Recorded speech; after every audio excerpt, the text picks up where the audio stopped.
What's up, everybody?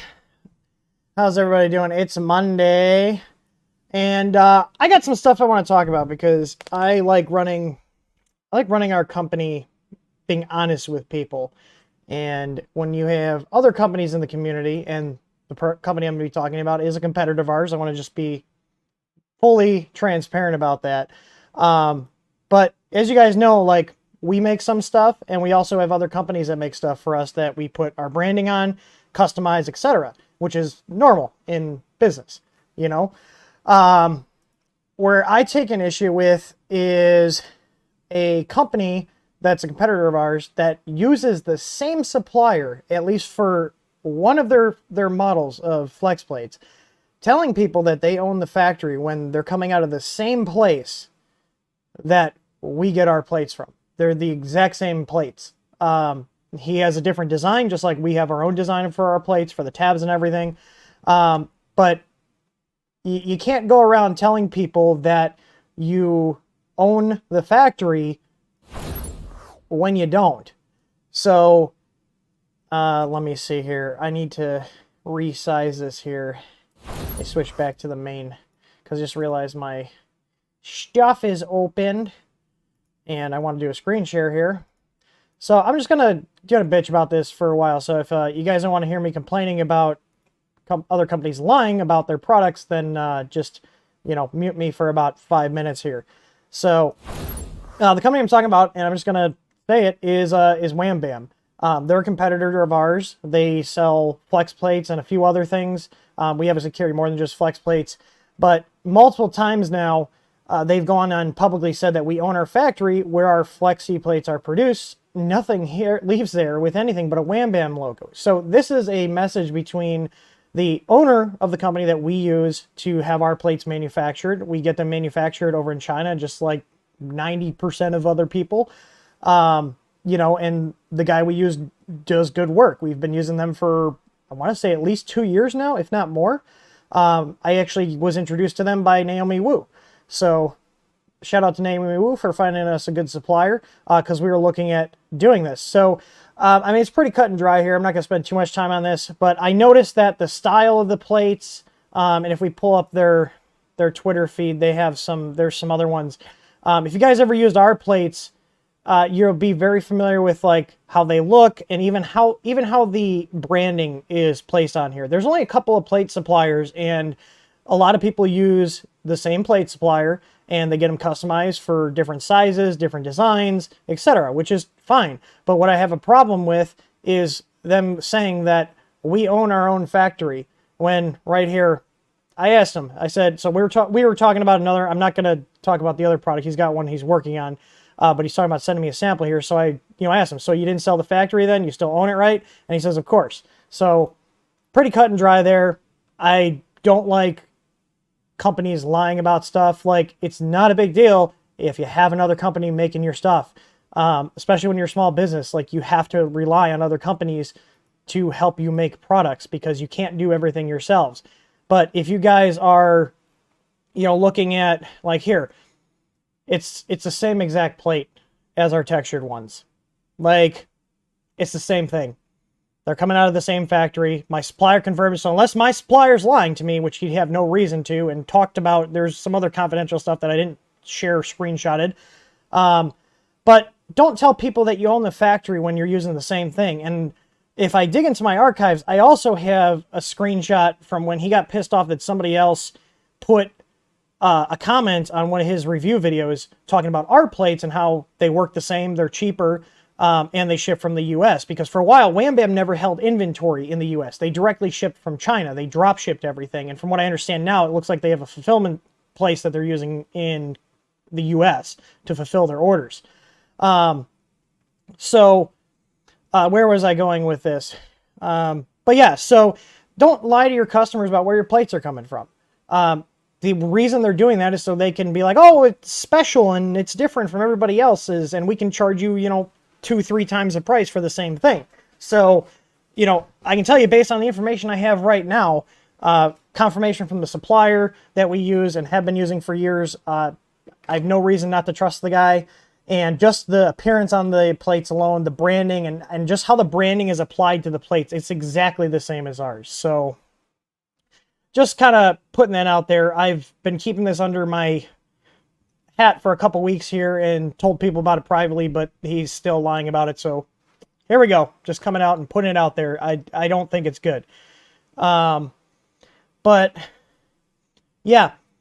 So I don't know. How do you guys feel about that? Do you think that's a bad thing? Oh, I remember what I was going to go up. I do have a screenshot of, like I said, when somebody posted a comment on one of their videos just saying, hey, like this other option exists that's cheaper and does the same thing. They're talking about our plates. And the guy, Peter, the owner of the company, accused him of being a plant or a shill for our stuff. And it was a guy I'd never even met. And then also told the guy the supplier name that we use, which was correct. And then also said that that supplier was poor quality, but now they're also using that supplier. So what is it, Peter? Is the supplier crap because they weren't your supplier? But now they're using it, I guess they're not crap then. That's just all I want to say. It's bullshit.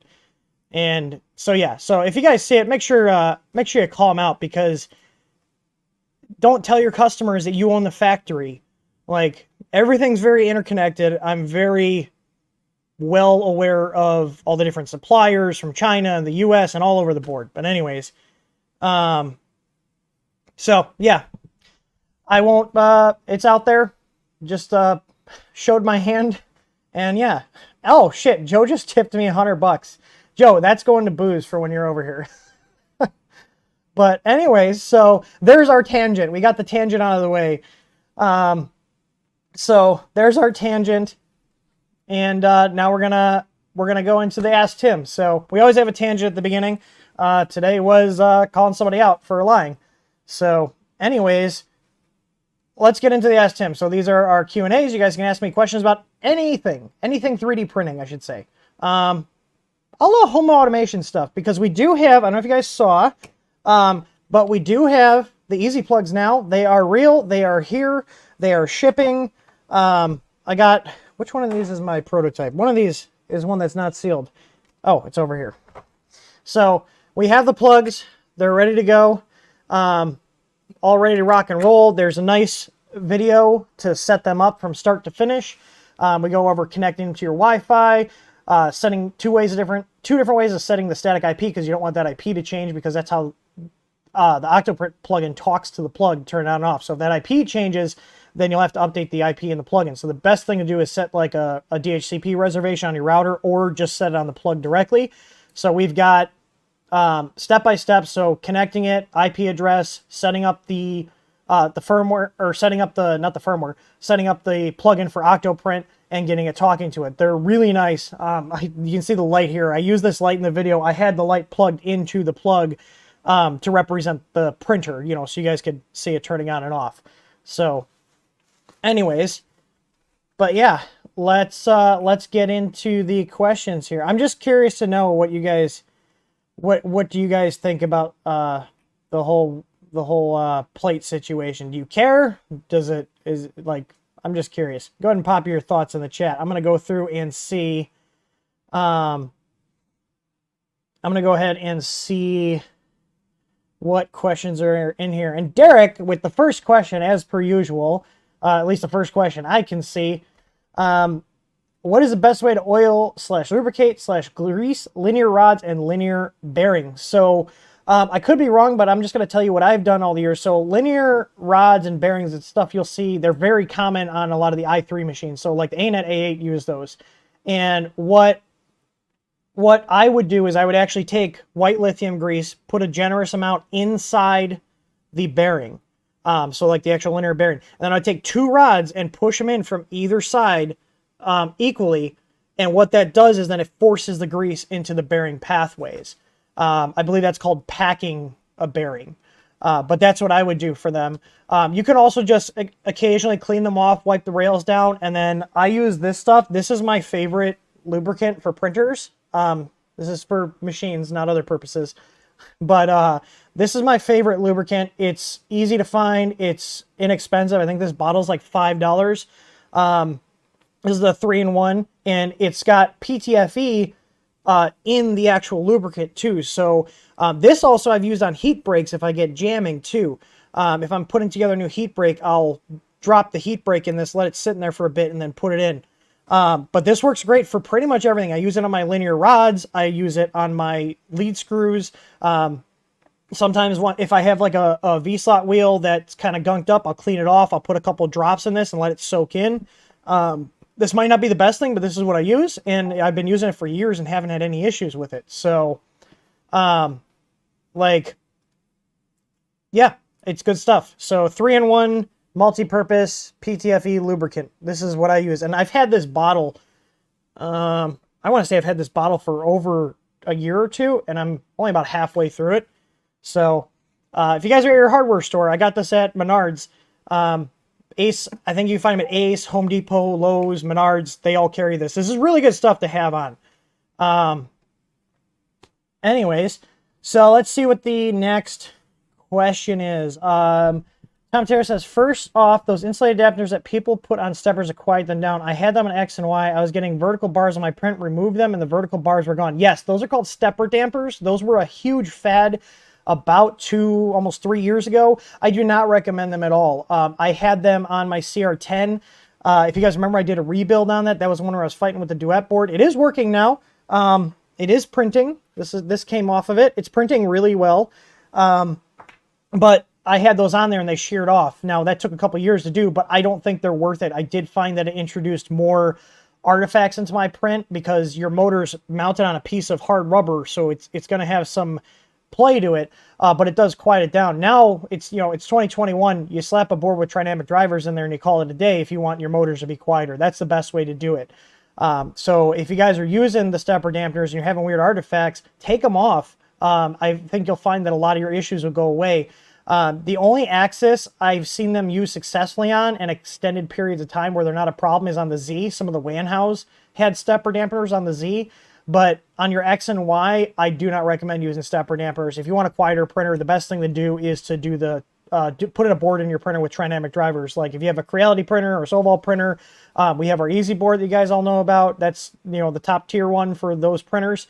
There's also Creality has those boards, and we also carry Creality's board too, the 427.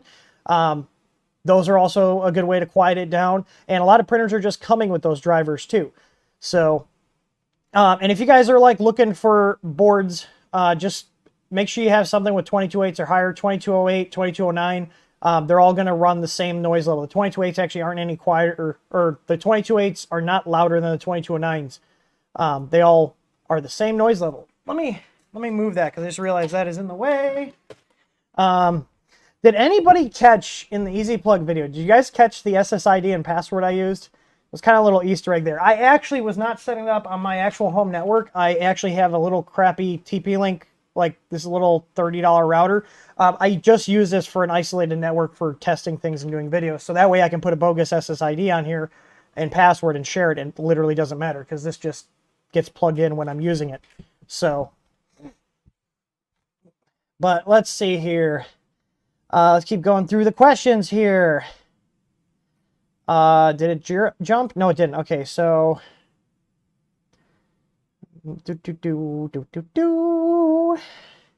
I have my mom halfway through my mod today. High energy. High energy. Yeah, Hunter 2. It hurts when I pee in Hunter 2. Does anybody get the Hunter 2 reference? That's an old IRC joke. God, I'm dating myself. Dominic Versetto says, I've been printing for around 8 months. Got my first jam yesterday. Simple one, cleared with a needle. Do jams just happen from time to time, or could it be from swapping between PLA and PETG? So that's a good question. So yes, it can just happen from time to time. You could get contaminants in the filament, or you could have cooked it a little bit too long, and that could have caused it to crystallize and then cause a jam.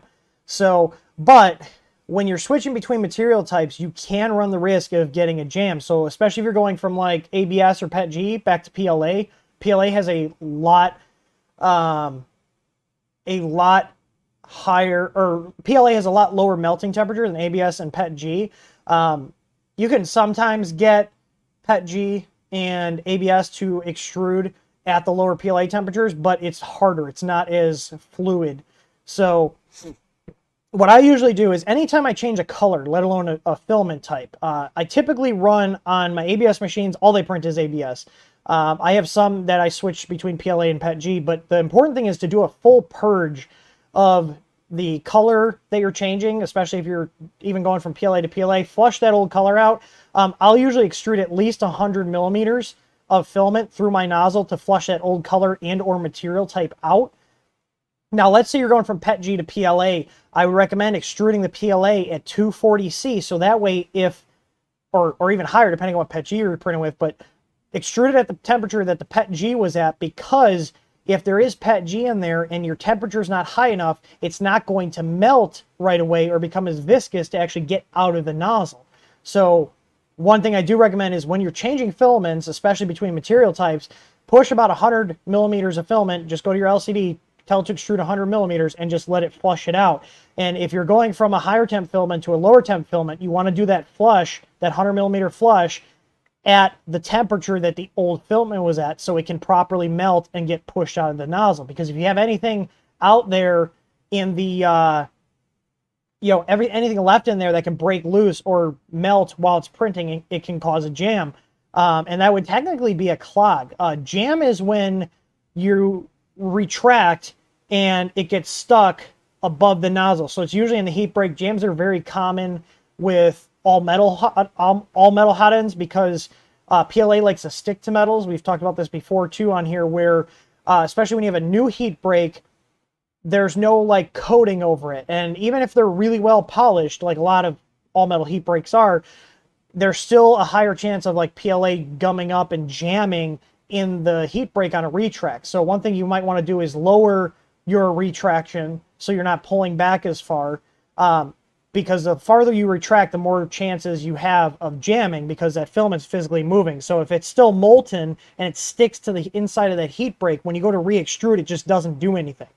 That's where doing stuff like a filament oiler comes in handy, where you get this little clip-on case, and you put like a sponge or a paper towel in there, put a couple drops of canola oil on it, snap it onto the filament, and then it lightly lubricates the filament, which then passes through the heat break and lubricates the heat break. And eventually, the heat break will get like a seasoning, kind of like a cast iron pan does as you cook in it, and you won't need to do anything. But it does take a little time and a little bit of printing to get it to that point if you are getting jams on retractions when you're using an all-metal hot end. And that applies to any all-metal hot end. E3Ds, Rs, Micro Swiss, it's all the same with the all-metal hot ends. You're just going to be more likely to jam up because of how the nature of PLA is with metals. So, let's see. Wesley said, "Hey Tim, I put the unified firmware on my Sunlight S8 and the hot end fan stopped working. All connections are good. Any suggestions?" I would say you might have flashed the wrong option. There's two boards that I'm aware of right now. There might be three. If I do have our Discord open, so if you want to open up the lid of your machine and post a picture of what board's in there, I could tell you if that's one of the two that I've seen in there, and that's the Livestreams channel. On our Discord, there's a link in the video description. So, Wesley, if you can, just take the screws off, snap a quick picture and see. But there's two boards. There's one that just is kind of unbranded, and there's another one that says SH_2560_A4988. And that one does have hot end fan control on it, and we've preset up the firmware for that. So, but the fan is only going to turn on when you're over 50 degrees Celsius. So basically when you're over 50 degrees Celsius, the hot end fan will automatically kick on. So that's what I would recommend do. If you guys are having, oh, I forgot about the giveaway form, because we are doing the giveaway. Thank you for reminding me. I need to like make a pre-stream checklist, like a pre-flight checklist almost, to make sure I hit everything. Let's see here, forms. Let's see, February 2021 giveaway. Settings, accept responses. It says it's saving, and we're live. So that's giveaway.th3dstudio.com for the giveaway for this month. So we will be giving away a 3D printer, but I haven't announced what printer that is. I do have a few that I have my eye on to give away. So But yeah, Wesley, if you could post a picture of your board in there showing the connections, I could tell you if that's one of them. It might just be as simple as you didn't flash the option, because in the Sunlu S8 firmware, I almost said forum. Hang on, let me pull up the config file. I'll show you what I'm talking about. So board configuration files, hang on, ramps, Marlin, configuration H. So let's switch over to here. So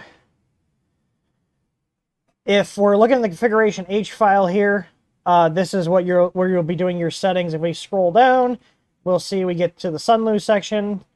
And right here, there's not only the Sunlu S8, which you do need to uncomment, but if your board says this, you have to uncomment this line as well, because this sets different settings for that different board. So if you don't have the SH25604988, then you don't need to uncomment this line. But if yours does, you need to uncomment this and this when you're flashing the firmware. So this tells it it's a Sunlu, this tells it it's the SH2560 board. So if I search in here, you can see here, that board is actually defined as the MKS base instead of the ramps 14 EFB. So let's see here. Wesley posted a picture. Let's see here. Yeah, that's SH2560A 4988. So here's the thing. Well, one, your fan is unplugged right here. I believe that's supposed to go into fan 1. Or no. Here, fan 1 should be your layer fan, if I'm correct. I don't think there's another one. This looks slightly different from the other board, because I don't know if it had a V1.0. I need to check here. Let me see. th3dstudio.com. I think we posted an announcement. Would have been a couple weeks back. Let's see here, because I thought I posted a picture on here, just letting everybody know we were, like, aware that that was a thing. Maybe it wasn't that far back. Anybody remember when that was? Oh, maybe it was further back. Time flies, man. Let's see.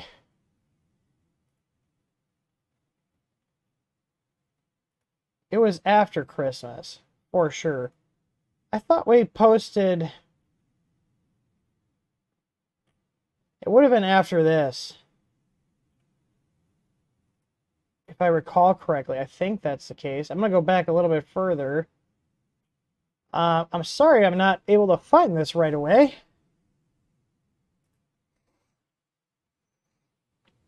I could have swore we posted something on the site about this with a picture. Let's see.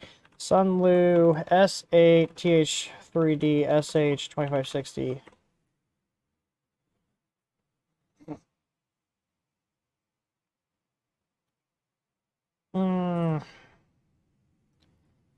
I'm trying to think here, because we had it.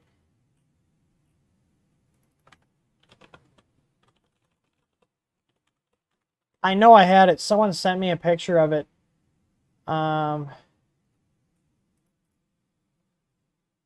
It's got to be on here, because we definitely posted out. Oh, I got to log in to continue. God, come on. Let's see. Because now this is going to bother me. Because I know we posted something out with it, and it had a picture, and I'm curious to see what that guy's picture was that he sent me. Was it this far back? No, it's not. Am I thinking something? Do you guys remember me posting something about that? Because I could have swore that we did. I could have swore that we posted out one, and it had a picture of it. This is going to bother me. I'll have to check our Discord server to see what's going on there. But yeah, so this should be, as far as I know, the fan 1 is your layer fan output, and fan 2 is the one that should be always on. So that's what I was told by someone else who had this particular setup. I'm going to see if I have, let me search our Discord, SH2560. Usually Discord's pretty good about searching.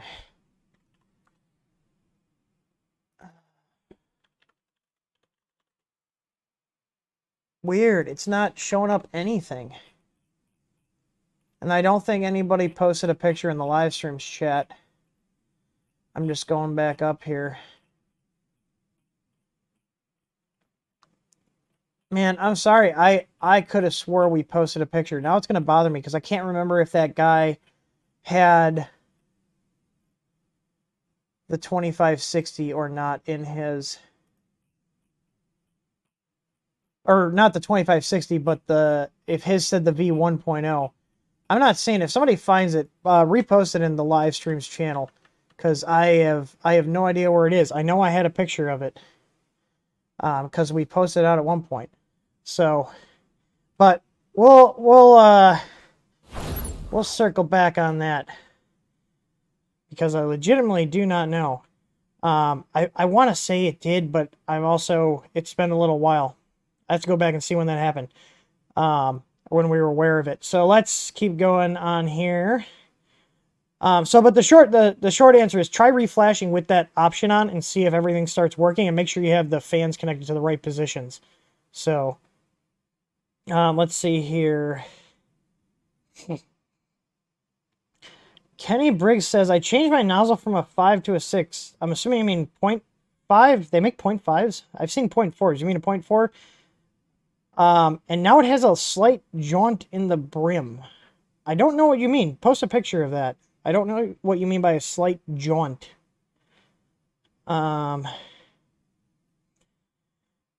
Mac CJ is asking, did our textured plates, did the texture flex plates texture change? I ordered one and the plates were coarse and did another one and the new plates are fine, just wondering.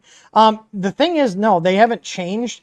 The difference is whoever's running the sprayer that day, depends on how generously they put it on or how finely it's sprayed. There's some variance just because they literally take those, they spray the plates down. If you notice in the texture ones, there's little holes in the tabs. That's where they actually hang the plates when they're spraying them, and then they get baked.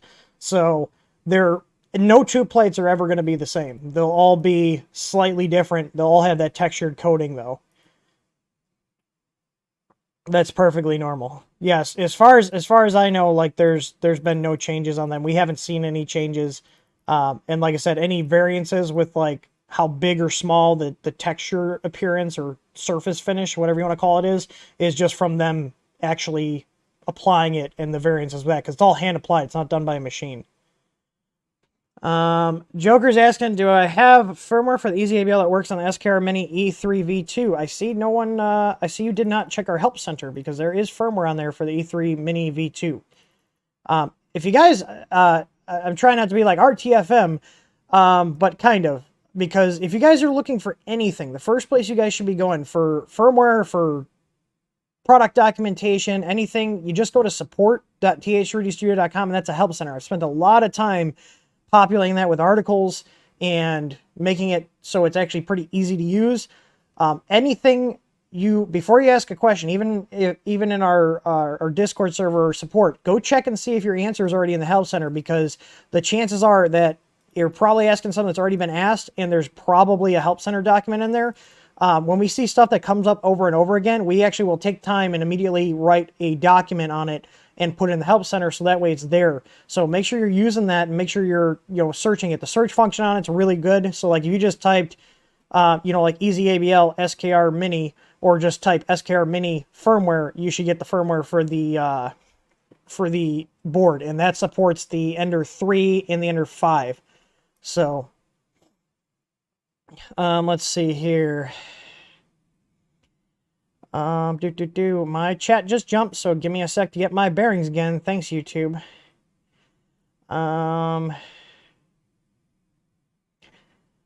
Okay, we're back. Let's see here. Where's the next questions? Dean Hintz is asking, is the 32-bit upgrade from an 8-bit on the sideboard X1 is worth it as far as performance and or speed? To be completely honest, unless you're really pushing it, you're not going to see a huge difference. But There are a lot of features that Marlin's adding on, and I feel like this next release is going to have a lot of new features that are going to finally start taking advantage of the bigger processing horsepower available and the memory on most of these 32-bit boards. All the 32-bit boards are going to be faster and be able to do more and calculate more movements quicker, especially when you start turning the print speed up than an 8-bit board. But there's some boards too that are 32-bit boards that are just as limited on memory as some of the old 8-bit boards, like namely the SKR E3 series from Big Tree Tech. They're using a 256K chip, and their compile size right now for those are higher than something like what we use on our Easy board, which is the LPC series from NXP. So not only do you have not a lot of memory, but your compile size is larger because right now the code's not optimized as well. And I say right now because that could change. Maybe Marlin figures out how to get the size down. I know they were working on that. Scott had mentioned it to me. I don't know the status on it, but you know, the one thing I do like about the Creality boards and why we sell the Creality boards over the Big Tree Tech ones is, one, the Creality boards are built better. They don't have as many problems as the Big Tree Tech boards. But the Creality boards not only are 32-bit processor, but they're also a 512K version of that same processor that Big Tree Tech uses. So because Big Tree Tech wants to save like literally 30 cents or less on their boards, they're shipping it with a 256K CPU. And if anybody tells you that you can flash it as 512K, they're an idiot because, and I don't know if Scott's watching, but he can even confirm this, that memory was disabled by STM for a reason. The reason is that it failed to pass full tests. So if you flash a 256K chip with a 512K firmware, you could seriously actually run into an issue where your printer locks up and leaves the heaters on, which means you can result in a fire. So if you're using the Big Tree Tech E3 boards, you should be flashing it with the 256K builds, not the 512, unless you just don't care about your house burning down. And that may seem like an exaggeration, but that's literally what could happen if the board hard locks, because Scott told me, and they've made posts, it's on their Twitter, where they've seen hard locks, and it doesn't do it when you're actually using the proper amount of memory that those chips are labeled for. So it's a process usually called binning. Processors like Intel's processors, they do the same thing. It's a standard thing, and there's nothing wrong with it. And what that means is, you know, just hypothetically speaking, just to make it simple, you know, you have Intel has their i9, their i7, their i5, their i3.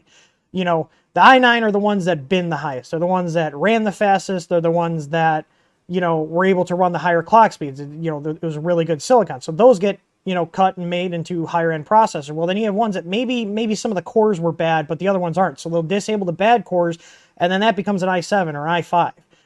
It's the same thing with these processors. So they're the same processor. They have the same amount of speed. The difference is that half the memory on the ones that Big Tree Tech are using has been disabled because it didn't pass QC.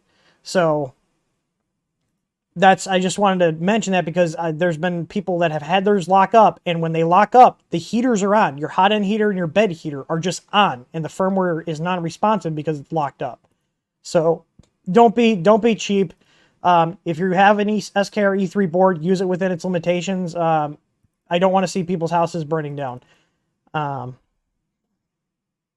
So Dave is asking about a magnetic base. He said it'd be $27 to ship, which is more than double the cost of the magnetic base. Is that right? It could be, depending on where you're at. If you're international, the international prices have been going up from USPS and UPS. Depending on the size of the magnet, you may have a first class shipping option. We did notice that first class shipping, and Charlie from our Discord server, he's in Canada. He's like, I'm not seeing first class. I was like, that's weird. There's an issue with the USPS API, and that should be fixed now. So you should have, if it's under 5 pounds, you should have an option for first class. So, Scott, here's a wild idea. How about you just remove the 512K option from the Platform IO? Like, if people really want to use the Big Tree Tech boards with 512K, let them figure out how to put all that code back in. I would just, if I had final say, I would just say remove it, because you don't want people using it if it's there. You know, because if it's there, you're kind of saying, well, here it is. You can use it, but they shouldn't be. So, but let's see here. Matt, unfortunately, cutting the flex plates is not something we do. we can do here. And we've had a couple of people, like, I mean, literally like 3 or 4 people asking about like the FlashForge printers. But the problem is when we order plates, there's a minimum order quantity, and there's just not enough of a market for us to, you know, get those sizes in. We can get them made, but it's just not worth it for us to do. So unfortunately, sorry.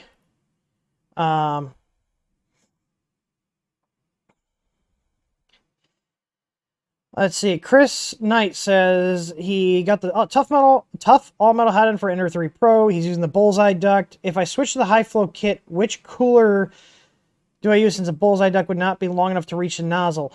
There should be, everything should stay the same except for there should be a different duct. And I would recommend going with a 50-15 fan as well.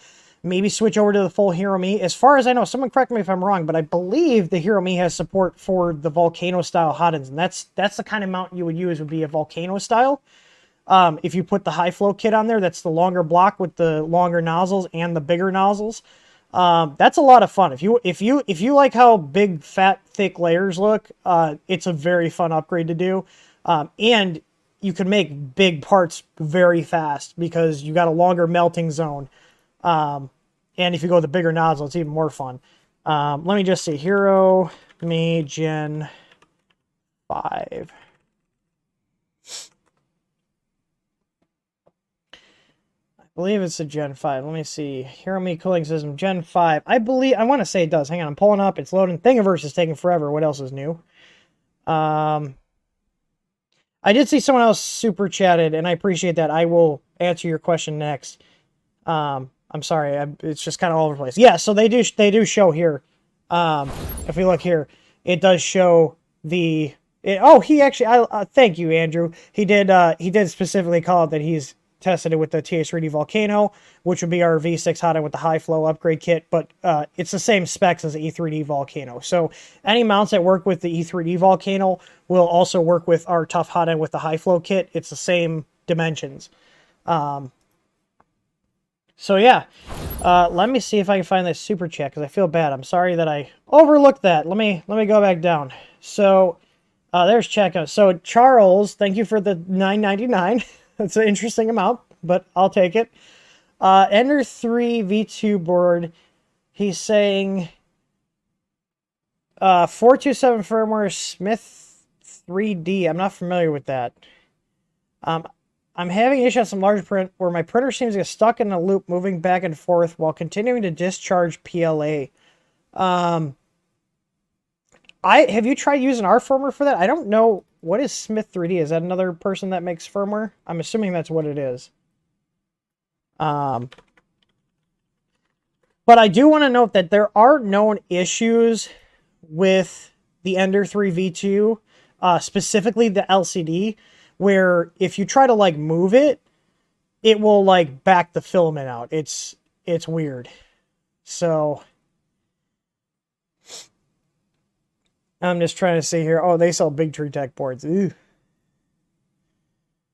Someone doesn't mind dealing with a bunch of returns or support tickets. I've never heard of this company. Got a lot of random stuff. Oh, this is an RM. This is not a US company. That's why I haven't heard of them.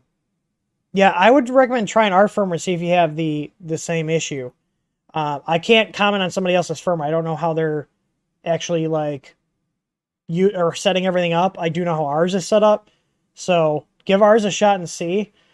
As far as I know, the only issue with the Ender 3 V2 is when you do a move from the printer LCD, it can sometimes freak out the firmware and back out the extruder motor. But doing that same printer, if I switch to the regular 12864 LCD on the Ender 3 V2, like I did, there's actually a Help Center article on this with a video showing me doing the swap.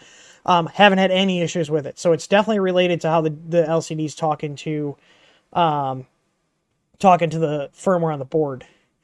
Let's see. Scott, someone asked about, is Arc Support supported on the TH3D firmware? Yes, it is. It's enabled by default. It does get disabled under some circumstances on like the 1284p boards. If you turn on too many options, it auto disables to save space.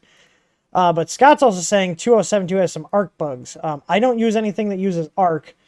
But I know my brother Doug, who's top at Waffle, I don't know if he's watching. Sometimes he pops this on to listen while he's working. But as far as I know, he's been using our firmware on a few machines with ARC and has had no problems on it. Let me go back up to here. So yeah, Chris, we were talking about the hot end stuff. Let's see here.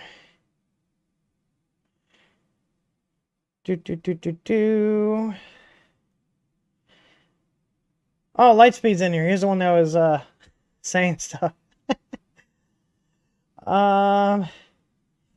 Morgan James says, if my Z-Syncs when the stepper's off, with the backlash nut you sell help with that? Ender 3 Pro. Yeah, it will, but it will not help keep it level. If you're just looking to keep it from dropping, yes, that will do what you're looking to do. That's a pretty cheap way to prevent your gantry from sagging. We actually put them on our CR10S Pro here, and that one, the gantry got off level all the time. It's been great since we put them on there. They're such a simple upgrade and they're cheap, and they take a lot of pain in the ass out of printers. Victor, that's quite the thing. Hi, it's all caps. Should I read it like he's yelling? Hey Tim, friend gave me a brand new Raspberry Pi 3B Plus. Do you have a video on how to set it up? A Raspberry Pi is a generic board. Depends on what you're wanting to do with it. You could put Octoprint on there. You could put AstroPrint on there. I don't have guides on fully doing that because it's already documented on the Octoprint website. So I'm assuming you mean Octoprint, which in that case, head over to octoprint.org. They have image files to download. They have directions on how to do it. And one thing I will tell you is make sure you're using a power supply to power the Pi board and not a phone charger. There's a big difference between that. So, because you'll get undervolt issues with a phone charger versus a power supply. Like when we have our Easy Pi kits, we sell pre-set up Pi kits. Here's one right here. This is our, I don't know if I have the aluminum. Oh, I do. I have both versions. Because I was using these for videos. Yeah, so we have these. These are both Pi 4s. They're the same thing, just different cases. Some people wanted a plastic one so they get a little bit better Wi-Fi signal because these are small. And if you want something a little more robust, we've got aluminum cases. So, but these are both great. We have these in the shop right now. And we ship out power supplies with them, not phone chargers. So proper 3 amp output. Oh, it's all tangled up in there. I'm not going to grab it. So, but anyways,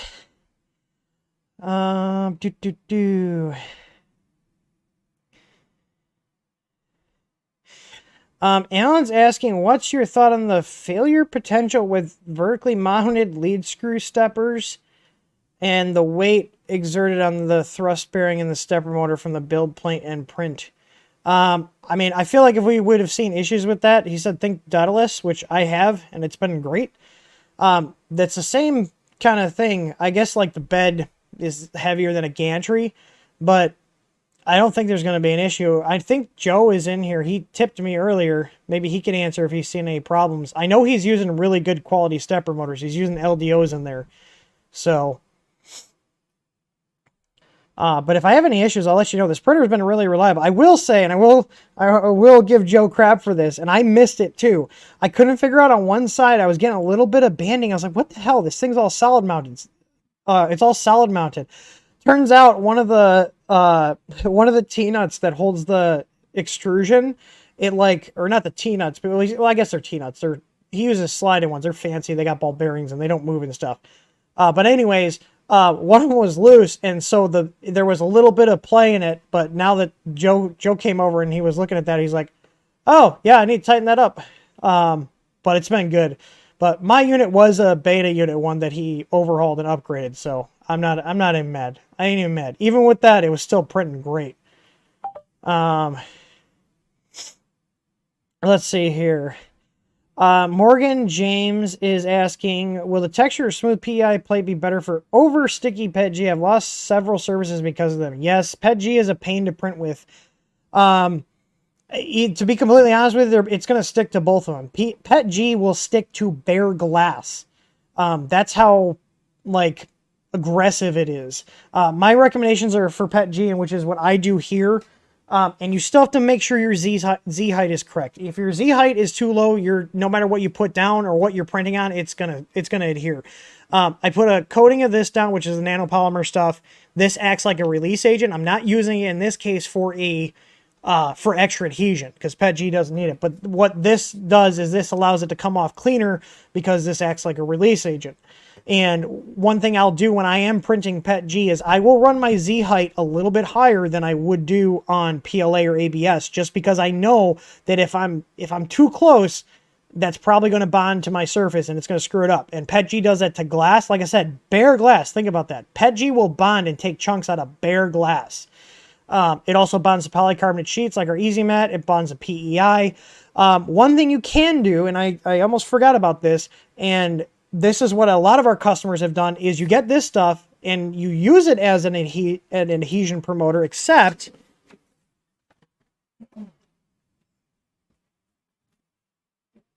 if you're printing PETG, like our plates are what are called single-sided. So we have a surface on one side, okay? So this is for my Ender 3. Let's say I want to print PETG on here and I don't want to risk at all the surface getting damaged. Well, the back side of our plates are blank. So you put Vision Miner on here, you print on the steel, the PETG is not going to take chunks out of the steel, and this will keep it stuck down. So, let me throw that back over there.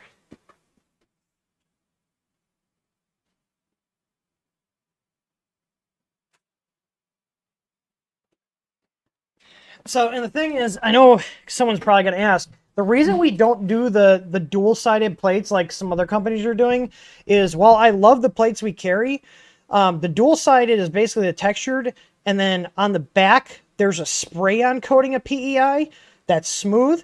I did not find when we were actually testing, because I have some of the dual-sided samples from the supplier we use, they do not hold the print as well as the textured or the actual PEI sheet.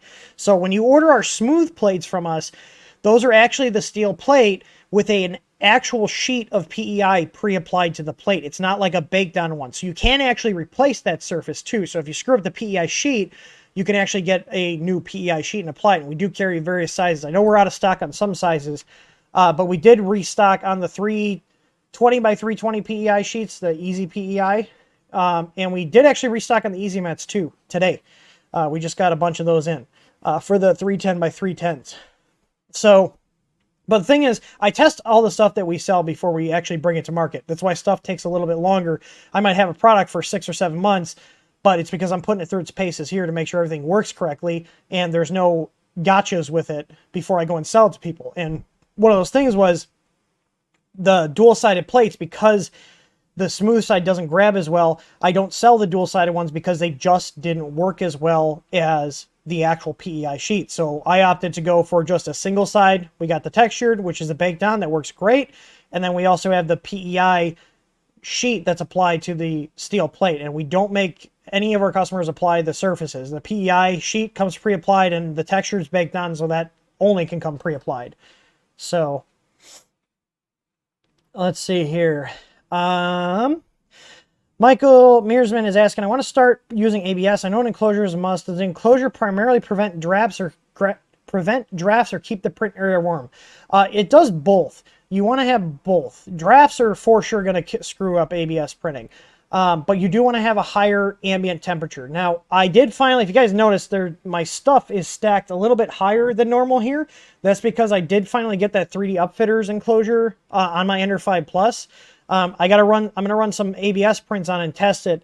And it fixed my PLA warping issue for big parts, so I'm happy about that.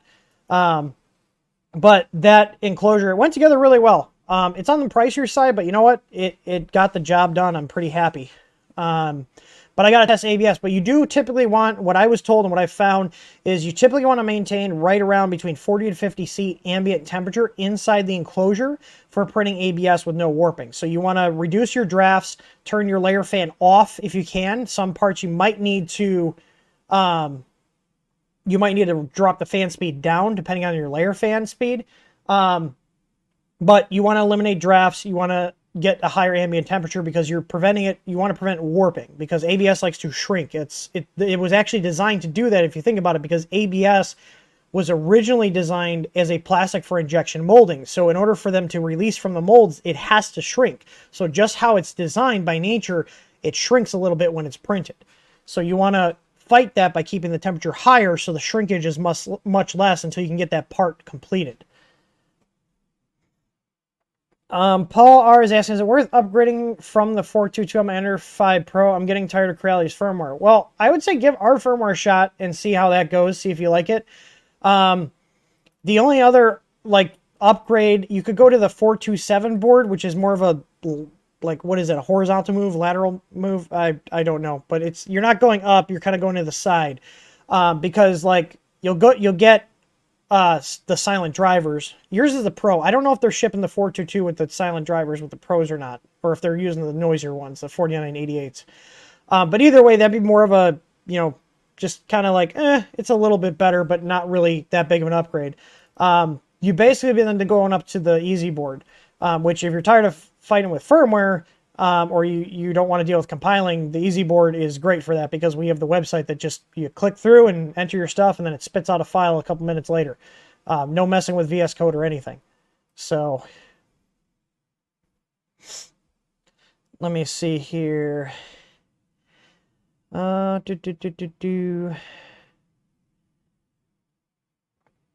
trying to make sure I get a. Let me just make chat jump.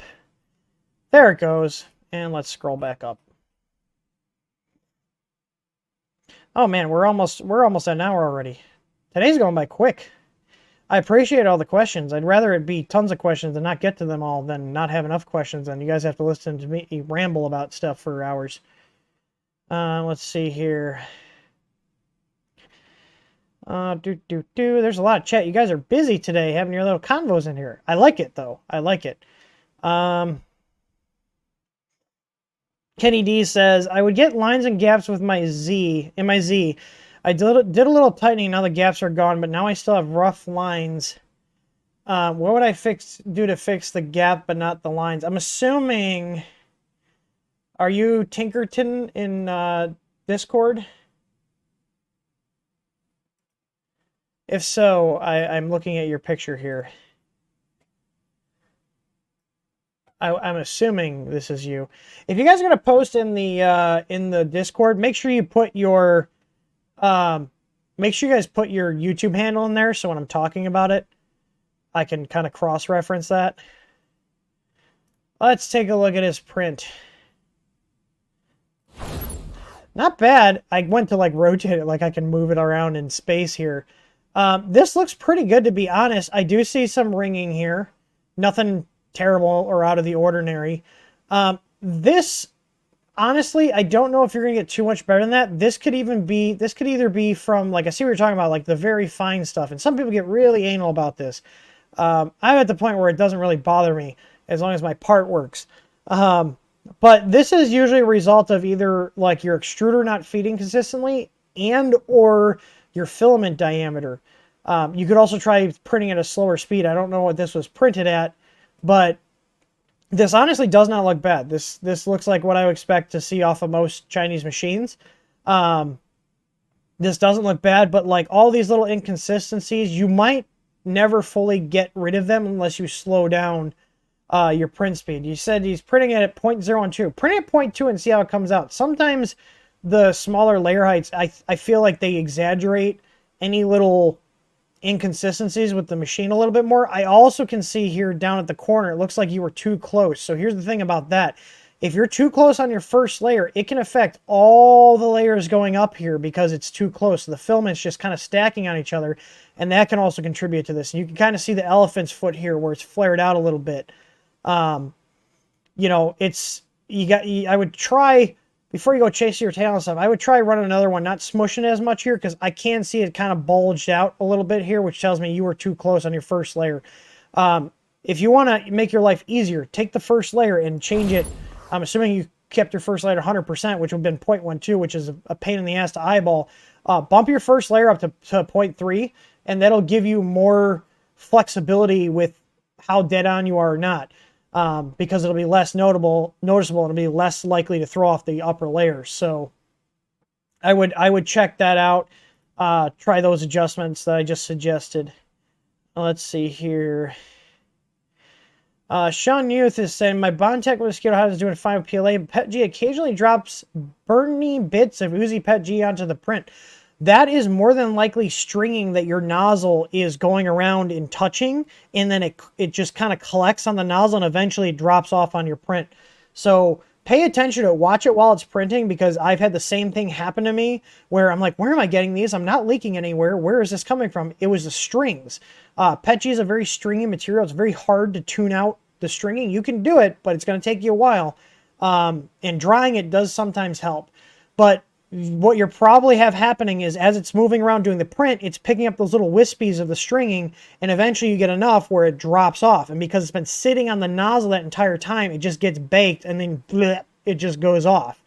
So Brandon Marquardt is asking, wait, is that Brandon, like as in Brandy? Brandon? Is that who it is? I think that is.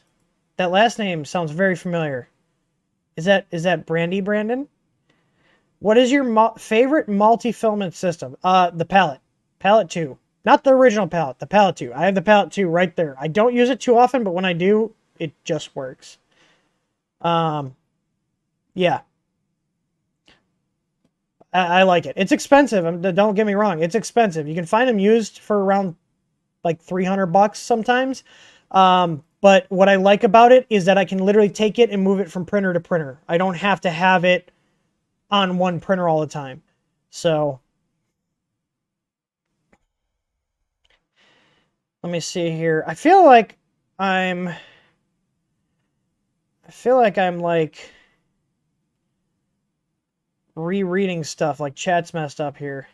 I'm just going to keep going, because I know I answered that question already.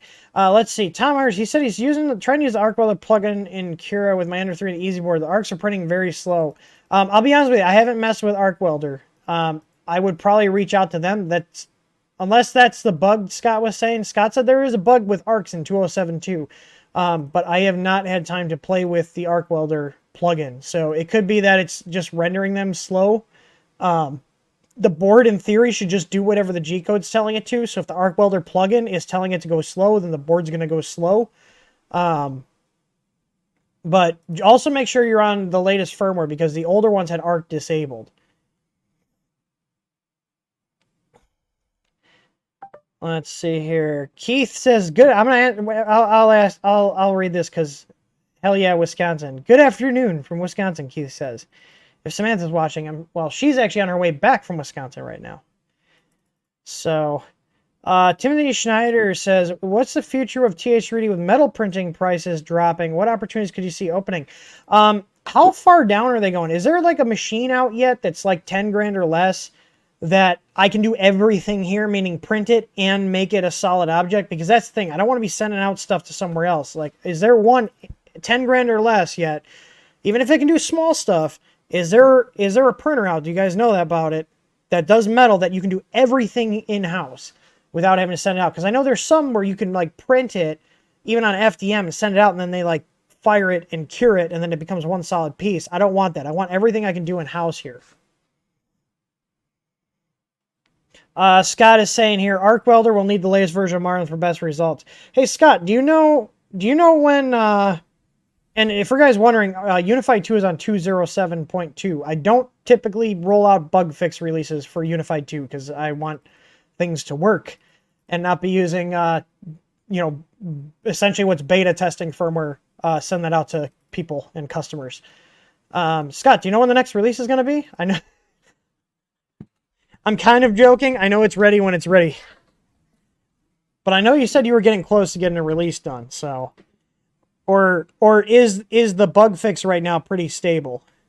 Or is there a commit I should go to for bug fix that is known to be pretty stable?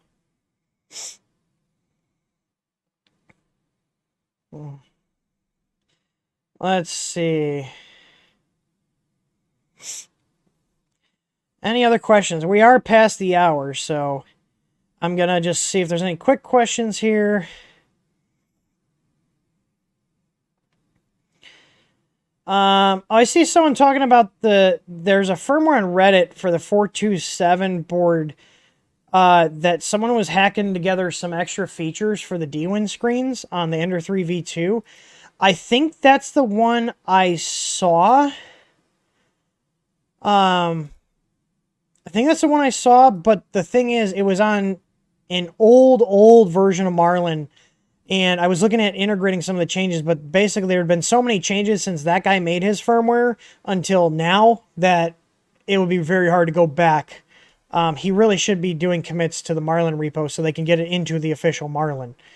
So, because from what I understand, that while it's a D-Win screen, Scott tells me that there's like, I don't know if API is the right word, but there's a method to draw boxes and text on the screen. And through that, they can kind of design their own thing and have it draw whatever they tell it to. But I know they've got a million other things on their plate, so. Oh, the guy who sent me the SH2560. So yeah, he said that, yes, it was SH2560 V1.01. Okay, that's what I thought.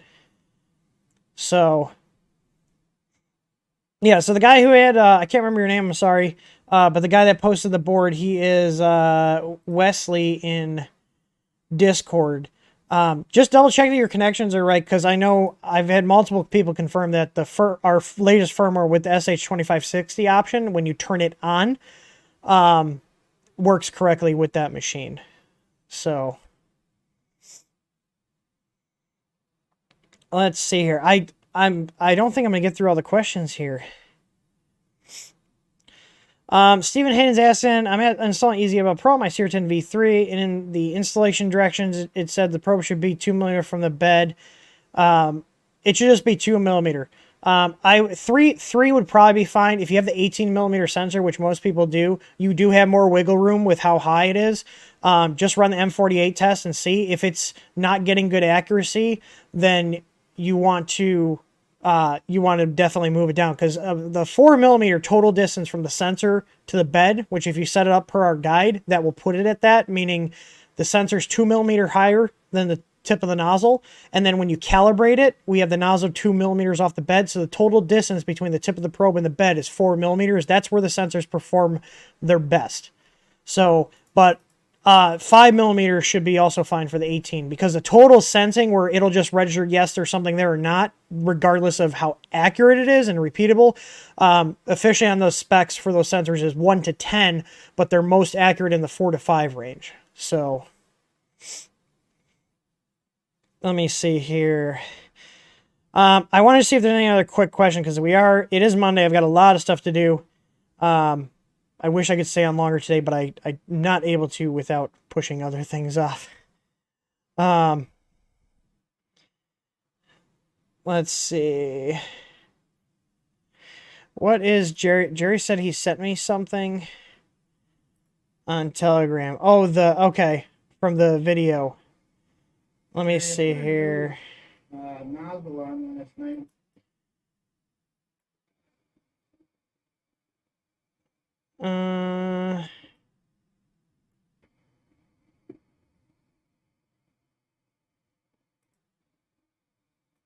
See, it's hard to tell from this video what it is. I would check your slicer settings. And are you printing with TPU? TPU is kind of a pain. I feel like that's TPU. It looks like TPU. I would definitely post that in our Discord server and see if anybody has any issues. Post more information, because, like... Oh, wait. I see what you're talking about. The jog. Like, it moved over. I would check your hot end. Maybe something's loose. That's almost what it looks like. I can't really show this without showing Jerry's conversation on stream, so... I can take a screenshot, though, actually. Let me see here. It's shifting now. Right? Let's see. Where's my share button? There we go. I'm assuming it looks like this right here. And I don't think that's a step over from it changing directions. I'm assuming that's it. I would check and make sure everything's tight. It could be something as simple as just maybe the hot end's loose, the carriage is loose, that kind of thing. start with the simplest stuff first. I've spent my tail like I've chased my tail on issues trying to track down stuff. It ends up being something simple. So start with the simpler stuff. RAM design. I have prototypes coming for a dual Z kit for the Ender 5/5 Pro. I do not have an ETA on it, but I do have the samples on the way, so I need to test them, make documentation for them. That's assuming that the first round that we got is going to be correct, and I'm not going to make any adjustments to the kit, but we are working on it. So let me see if there's any other quick questions. Jeremy Stone, what temp settings do you use for atomic PLA on the Ender 3 Pro? I usually run it about 230. I do notice that I have to run the US made filament higher, like PLA filaments higher temp than the Chinese stuff. So let me see here. Yeah, I think that'll about wrap that up, because I have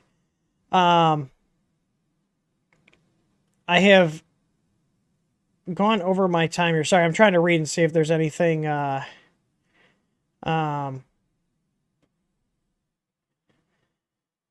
let's see.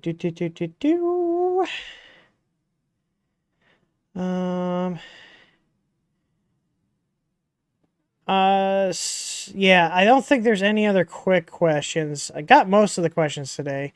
I can answer this one real quick. Julio is asking, will the Big Tree Tech TFT display work with your Easy board? I want to keep the screen inside my 2020 extrusion enclosure, and the one I bought from you bumps it out. I do not recommend those displays because I had one of them kill one of our boards, but there is a document on the Help Center about connecting it. But if you do use one of the Big Tree Tech displays with our Easy board and the board just randomly gets its processor shorted out, which is what happened to me, I do want to be clear, we won't cover that under warranty. So do know that there could be some risks with it. I know our engineer Griffin, he also has one of the Big Tree Tech displays, and just like touching, I think he said either the knob or the side of the display would cause the whole system to restart. So as like with most of Big Tree Tech's products, they're not very reliable. They're kind of sketchy, but we did publish a document. It's just use at your own risk kind of thing.